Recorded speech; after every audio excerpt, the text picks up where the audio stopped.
भेट देणार आहे।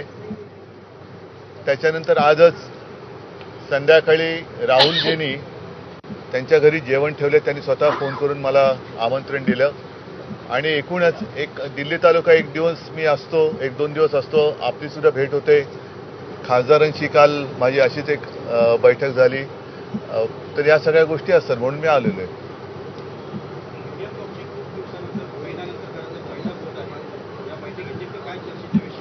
ते आता चर्चा झाल्यानंतर तुम्हाला सांगतो। कारण लोकसभा निवडणुकीनंतर इंडिया आघाडीचे नेते पहिल्या प्रथम भेटत आहेत। त्याच्यामुळे एक मध्ये आमची व्हिडिओ कॉन्फरन्स झाली। त्याच्यात काही संसदेच्या सत्राच्या निमित्ताने कोणते विषय घ्यायचे, काय विषय घ्यायचे, तसे ते विषय होत आहेत। चर्चा आमच्या परीने करण्याचा प्रयत्न करतोय आणि आज सुद्धा वेगळे विषय कोणाला काही बोलायचे असतील बघू, समोर आल्यानंतर त्याच्यावरती आमचं मत व्यक्त करू। त्यावेळेला तिकडे महाराष्ट्रात आलं की या विषयाचं उत्तर देतो। उपराष्ट्रपती पदाच्या निवडणुकीसंदर्भात चर्चा सुरू आहे। जर मराठी उमेदवार एनडीएने दिला तर या अगोदर देखील असं झाले की मराठी उमेदवार असताना तुम्ही पाठिंबा दिला होता।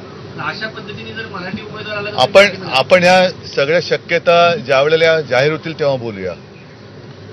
कारण उगाच आपण त्याच्यावरनं त्यांच्या मनात काय आपण कशाला हे करायचे, तर तेव्हा जेव्हा तो विषय समोर येईल तेव्हा बघू ना। आपण मराठी उमेदवार असेल समोर आधी येऊ दे, आपण बघू त्याच्यानंतर। म्हणजे असं मग मराठी आलं, मग बंगाली आले, मग तमिळ आलं, मग पंजाबी आलं, असं करण्यात काय अर्थ आहे? त्यांच्याकडनं येऊ तर ते।